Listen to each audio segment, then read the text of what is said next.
श्री परमात्मने नमः। वीर बालक चंड। चित्तौड़ के राज सिंहासन पर उस समय राणा लाखा विराजमान थे। अपने पराक्रम से युद्ध में दिल्ली के बादशाह लोदी को उन्होंने पराजित किया था। उनकी कीर्ति चारों ओर फैल रही थी। राणा के पुत्रों में चंड सबसे बड़े थे और गुणों में भी ये श्रेष्ठ थे।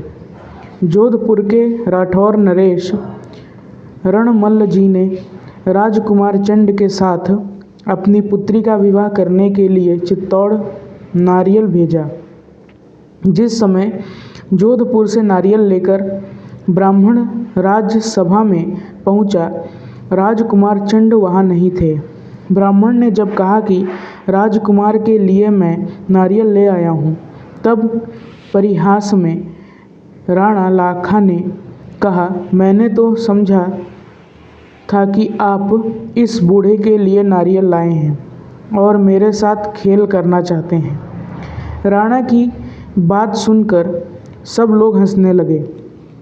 राजकुमार चंड उसी समय राज्यसभा में आ रहे थे। उन्होंने राणा के शब्द सुन लिए थे। बड़ी नम्रता से उन्होंने कहा, परिहास के लिए ही सही, जिस कन्या का नारियल मेरे पिता ने अपने लिए आया कह दिया, वह तो मेरी माता हो चुकी। मैं उसके साथ विवाह नहीं कर सकता। बात बड़ी विचित्र हो गई। नारियल को लौटा देना तो जोधपुर नरेश तथा उनकी निर्दोष कन्या का अपमान करना था और राजकुमार चंड किसी प्रकार यह विवाह करने को तैयार नहीं होते थे। राणा ने बहुत समझाया, परंतु चंड टस से मस नहीं हुआ। जिस पुत्र ने कभी पिता की आज्ञा नहीं टाली थी, उसे इस प्रकार हठ करते देख राजा को क्रोध आ गया। उन्होंने कहा, यह नारियल लौटाया नहीं जा सकता।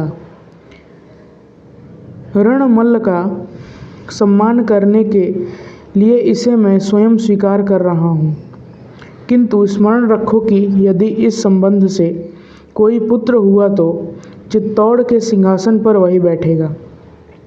कुमार चंड को पिता की इस बात से तनिक भी दुख नहीं हुआ। उन्होंने भीष्म पितामह की प्रतिज्ञा के समान प्रतिज्ञा करते हुए कहा, पिताजी, मैं आपके चरणों को छूकर प्रतिज्ञा करता हूँ कि मेरी नई माता से जो पुत्र होगा वही सिंहासन पर बैठेगा और मैं जीवन पर्यंत उसकी भलाई में लगा रहूँगा। राजकुमार की प्रतिज्ञा सुनकर सब लोग उनकी प्रशंसा करने लगे। 12 वर्ष की राजकुमारी का पाणी ग्रहण 50 वर्ष के राणा लाखा ने किया।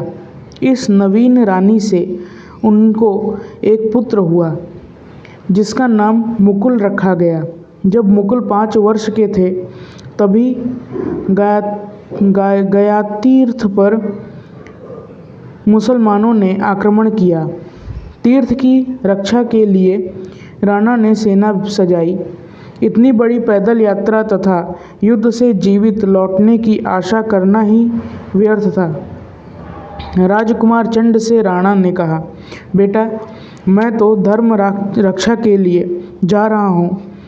तेरे इस छोटे भाई मुकुल की आजीविका का क्या प्रबंध होगा? चंड ने कहा, चित्तौड़ का राज सिंहासन इन्हीं का है। राणा नहीं चाहते थे कि 5 वर्ष का बालक सिंहासन पर बैठाया जाए। उन्होंने चंड को अनेक प्रकार से समझाना चाहा, परंतु चंड अपनी प्रतिज्ञा पर स्थिर रहे। राणा के सामने ही उन्होंने मुकुल का राज्याभिषेक किया और सबसे पहले स्वयं उनका सम्मान किया। राणा लाखा युद्ध के लिए गए और फिर नहीं लौटे।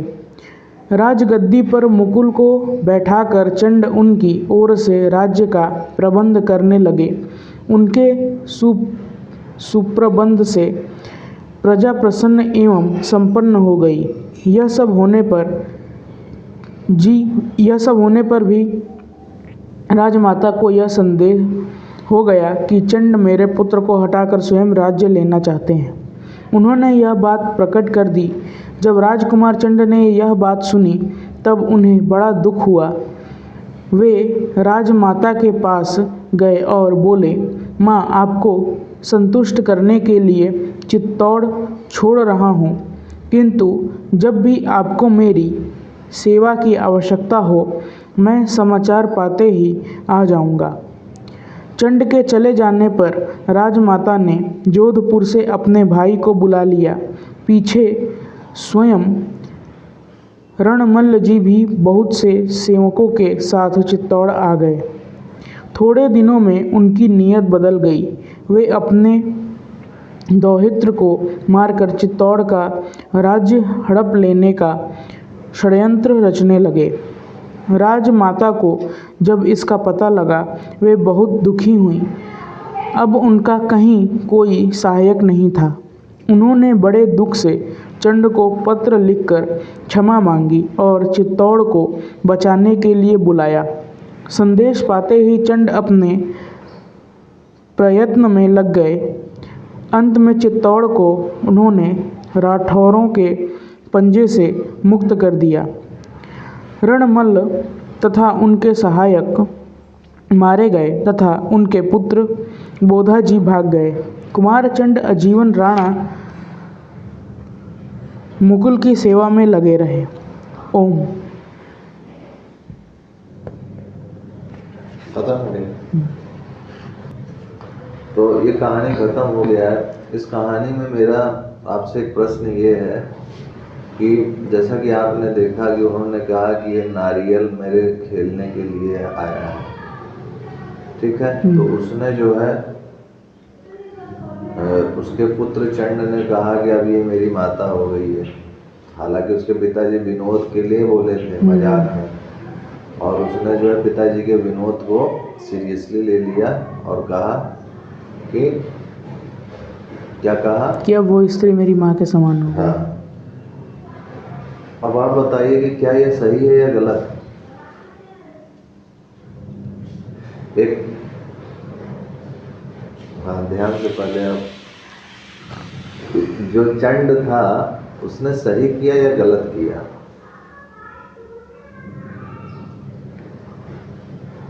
इस तरीके से देखा जाए तो ये चीज़ सही तो नहीं है, क्योंकि उसके पिता ने मजाक ही किया था और वो इतना आज्ञाकारी था कि उसने अपने पिता के मजाक को भी सीरियसली लेके उस लड़की को अपनी माता घोषित कर दिया कि वो मेरी माँ के समान है। तो ऐसा तो नहीं करना चाहिए, मजाक तो फिर इसमें इस कहानी से आप हमारे जो स्टूडेंट बैठे हुए हैं उनको क्या समझाना चाहते हैं। यही कि हाँ, पिता की आज्ञा माननी चाहिए, लेकिन आपने तो कहानी ऐसी पढ़ी है जिसमें आपने हीरो चंड को दिखाया है और चंड को ही आप कह रहे हैं कि घटिया आदमी है। गलत है। नहीं, घटिया तो हाँ, गलत आदमी है, उससे ऐसा नहीं करना चाहिए। नहीं, गलत आदमी, उस मौके पे उसने गलत डिसीजन ले लिया। तो वो हीरो कहाँ रहा, उसने गलत काम किया ना। तो हीरो भी तो कभी ना कभी गलत काम कर ही देता है। आप इस कहानी से फिर बच्चों को क्या समझाना चाहते हैं कि मजाक की चीज़ों को दिल पे या सीरियसली उसको नहीं लेना चाहिए। मजाक की बात तो यहाँ अलग ही चीज़ है। यहाँ पर चंड का कैरेक्टर क्या दिखाया गया है कि बहुत आज्ञाकारी है और वो भीष्म पितामह की तरह जो प्रतिज्ञा लेता है उस पर अमल करता है। भीष्म पितामह की प्रतिज्ञा से इसकी तुलना का क्या संबंध है। भीष्म पितामह किस चीज़ के लिए प्रतिज्ञा लेते हैं कि वो कभी राज सिंहासन पे नहीं बैठेंगे। हाँ, क्यों लेते हैं। क्योंकि उनकी माता है। क्योंकि उनके पिताजी जो है हकीकत में किसी और स्त्री से शादी करना चाहते थे और उन्होंने उस स्त्री को ला करके मिलाया और शादी कराया। तो भीष्म पितामह सही थे वहाँ पर अपनी जगह पर, क्योंकि उनके पिताजी उस स्त्री के बिना नहीं रह पा रहे थे।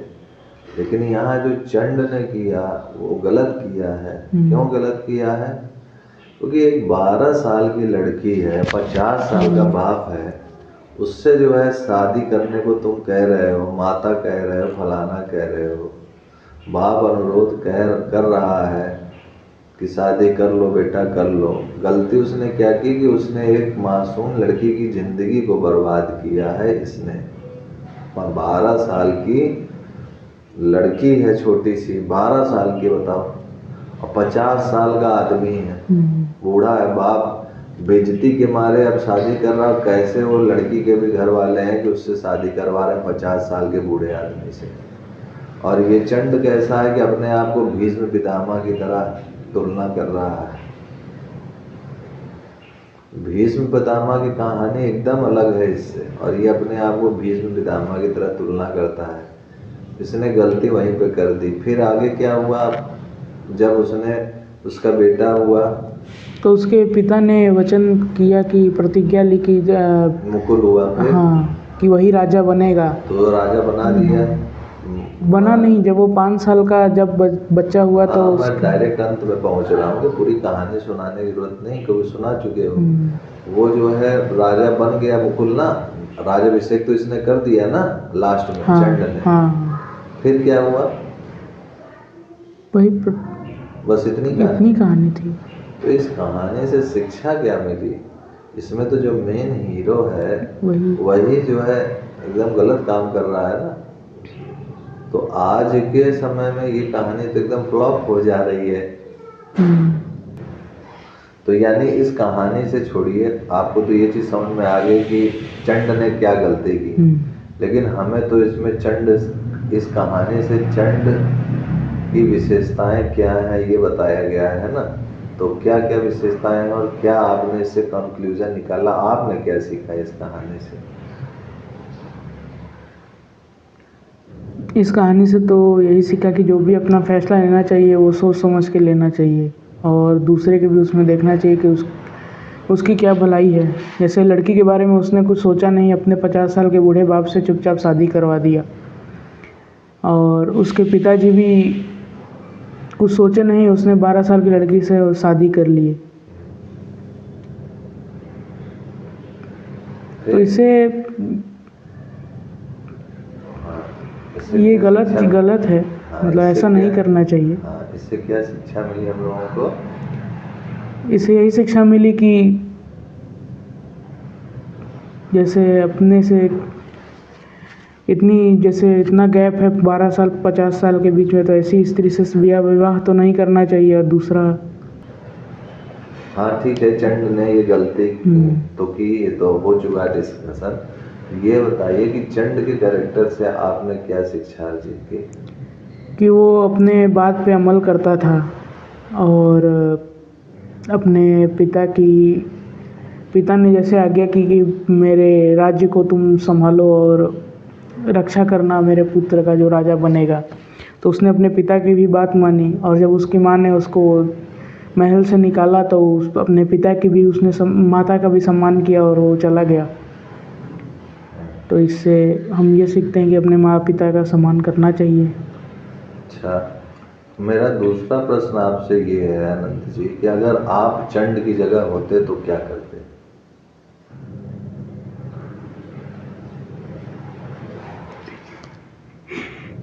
मैं चंड की जगह होता तो